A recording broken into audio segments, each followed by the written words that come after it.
Hello guys, second number का question है basically कि what is mean by ascertain goods, unascertain goods, or in what circumstances can a buyer have a better title to the goods than that of seller।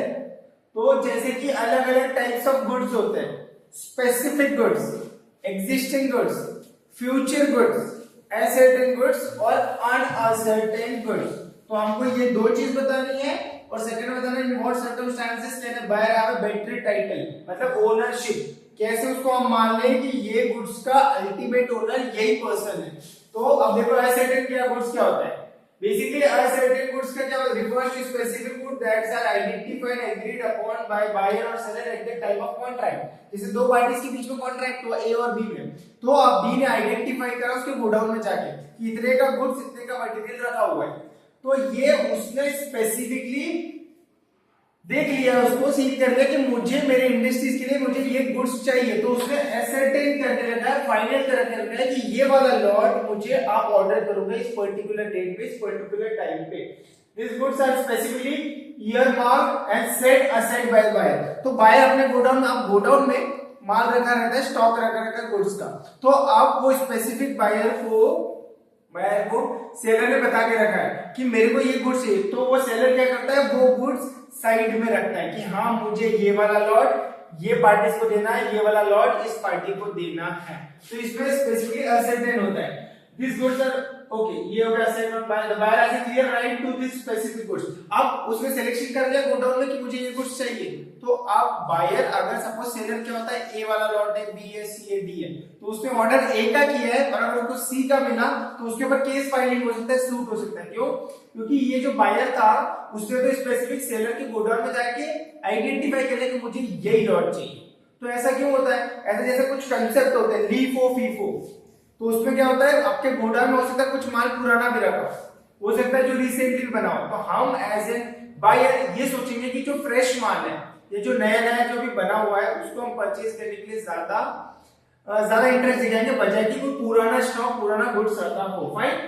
A buyer purchase a specific car from the dealership and the car is identified by its vehicle identification number VIN. In this case, car is asserted goods. जैसे अपन car लेने गए या bike लेने गए, तो हमने final कर दिया कि ये कार है। आजकल तो कार्स में नंबर्स जो है वो ऑलरेडी आपको मिल जाएंगे जैसे आप वो कार आ जाती है तब। जैसे हम ऑर्डर प्लेस करते हैं, फिर वो कंपनी वाला जो ओनरशिप वाला डीलर है वो आगे जाके उसको ऑर्डर देता है, फिर वो कुछ टाइम में वो कार आती है। तो जब आती है तो आजकल तो नंबर्स भी है, तो अगर आजकल जैसे नंबर्स आ रहे हैं तो नंबर हमने आइडेंटिफाई कर दी कि ये नंबर कार नंबर है, तो अब अपन बायर उसी नंबर का, वही वाला कंपनी का, उसी कलर का कार ऑर्डर करेंगे या उस वहां से उठाएंगे। अगर दूसरा आता है तो आप सेलर के अगेंस्ट में केस फाइल कर सकते हो कि मेरे को तो रेड कलर की चाहिए थी और इन्होंने व्हाइट दी है, या फिर जो भी नंबर है। तो हमने क्या किया, वो गुड्स फाइनलाइज कर दिए। कब? ऑर्डर के टाइम, जब हमने ऑर्डर प्लेस करा उस टाइम पे। फाइन। अब ascertain goods, ascertain goods on the other hand refers to the goods that are not specifically identified agreed upon at the time of contract। इसका क्या मतलब हुआ, identify agreed upon at the time of the contract, मतलब यहां पर हम उसको देख तो लेते हैं पर फाइनल नहीं कर पाते हैं कि कौन सा गुड्स हमको चाहिए। तो ऐसे में सेलर क्या करता है, जो स्टॉक में, जो गोडाउन में, वो निकाल के दे देता है। आपने पर्टिकुलर टेन्योर, पर्टिकुलर टाइम में बोल दिया कि मुझे गुड्स चाहिए, तो वो गोडाउन में से आपके वेयरहाउस में से वही गुड्स कोई सा भी आपको ऑर्डर करके दे देगा। तो this goods are part of a larger bulk quantity and the buyer does not have clear right to this specific good until they are identified as it। तो हम ऐसे गुड्स कब बुलवाते हैं, जब ज्यादा लॉट में, जैसे डीलर बाइक्स कितनी बुलवाएगा, 50, 70, 30, तो वहां पे एक एक करके फाइनलाइज तो नहीं करता है कि मेरे को ये चाहिए। वो बोल देता है मेरे को पल्सर चाहिए या कोई भी कंपनी की गाड़ी चाहिए अलग अलग कलर्स में, कितनी क्वांटिटी चाहिए, 30, ये रेट पे सभी 30 का एक ही रेट होगा। तो यहाँ पे फाइनल हुआ कि गाड़ी लेनी है, बट क्या लेनी है, किस कलर की लेनी है, वो आइडेंटिफाइड सिर्फ क्वांटिटी है। तो जो बल्क में ऑर्डर हुआ है वो अनअसर्टेन गुड्स है। तो अब इस केस में क्या होता है, डज नॉट स्पेसिफिक, या वो 30 बाइक्स है, आप ऐसा तो नहीं बोल सकते कि थर्ड बाइक मेरा ये है, ये रेंट है, ये कलर है, ये स्पेसिफिकेशन है, क्योंकि आपने बल्क में खरीदा है। सेलर को सिर्फ इतना बोला 30 बाइक मुझे ऑर्डर चाहिए इस डेट तक में, अभी जनवरी फेब चल रहा है, इस डेट में चाहिए ताकि मैं आगे की सेल्स को, डिमांड को मीट आउट कर पाऊं। तो अनअसर्टेन, इसमें सिर्फ आपने क्वांटिटी बताया, परचेसिंग दोनों में होगी, पर बट असर्टेन में आप फाइनलाइज कर देते हो कि ये लॉट मुझे चाहिए, ये कलर चाहिए, और अनअसर्टेन में ऐसा स्पेसिफिकली आप बताते नहीं हो। Fine example, a buyer purchases 100 tons of wheat from the supplier. अब हम व्हीट खरीदने जा रहे हैं, तो क्या अपन एक एक चीज फाइनल करते हैं, इतना इधर नहीं, उन्होंने सिर्फ ऑर्डर किया 100 टन्स, मतलब अनअसर्टेन क्वांटिटी बता दी, पर स्पेसिफिकली क्या है हमने एक एक दाना उस पे वो फाइनल किया नहीं। But the specific wheat is not identified until it is loaded onto the buyer truck. In this case, the wheat is an uncertain good. आपने ऑर्डर करा, उसे 100 टन का माल दे दिया, गुड्स भेज दिए, ट्रक में लोडिंग हो गई, तो ये अनसर्टेन है। गुड्स तो फाइनल किया, बट वो क्वांटिटी कितना था उससे मतलब है, और क्या आपने बुलवाया, जिसमें भी वेट बुलवाया आपने। Fine. Circumstances where a buyer can have better title of goods than ऐसे केसेस जहां पे बायर को ओनरशिप मिल जाती है, जब गुड्स सेलर से बायर की ओर आ जाता है, बायर को मिल जाता है।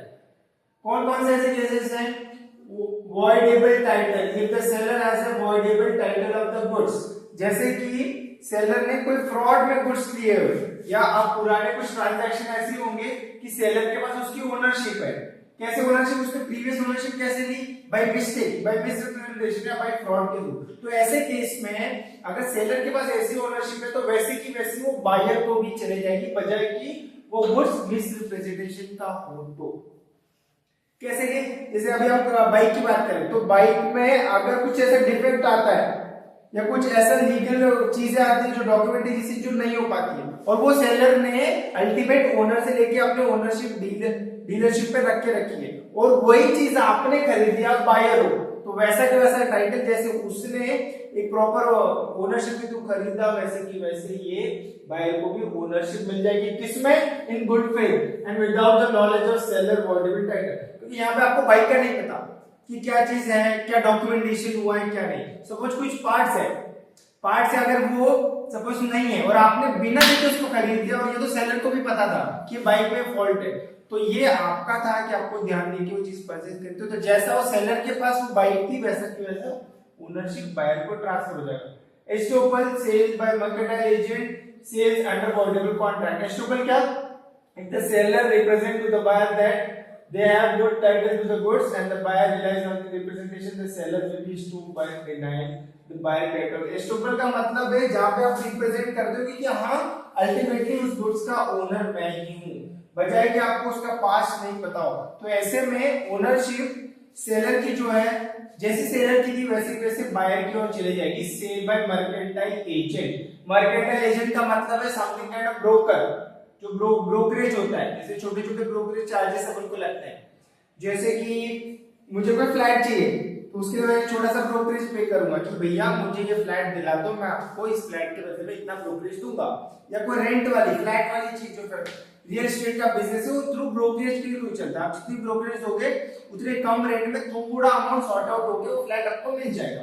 तो सेल्स बाय मर्केंटाइल ऐसा कुछ ट्रांजैक्शन कराते हो, तो एजेंट अगर वो बिहाफ पे आपके काम कर रहा है तो भी वो ओनरशिप ट्रांसफर हो जाएगी। अ बायर में acquires a better title of goods than the owner.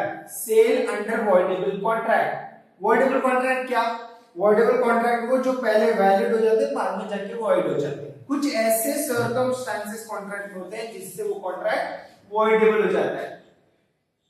अब यहाँ पे जो वर्ड है nemo, dat, quid, non habit, exception, ये कुछ पुराने लैंग्वेज है एंशिएंट टाइम में जो यूज होते थे लॉ में बेसिकली। तो इसका मतलब क्या है? Exception to this rule provides that buyer can acquire better title than the seller if the seller is mercantile agent. ये पॉइंट रिपीट में है कि कोई एजेंट के थ्रू में या पर्सन के थ्रू में हम इसको लेते हैं, तो वो टाइटल या वो ओनरशिप बायर की सेलर को मिल जाएगी। फाइन, इसमें इतना ही था। Buyer can have a better title of goods than the seller in circumstances such when the seller has a voidable time when the buyer. मतलब अल्टीमेटली से कहने का मतलब है जैसे सेलर के पास ओनरशिप थी वैसे की वैसे बायर की ओर हो जाएगी। समझ में आया क्या? ठीक है, ओके।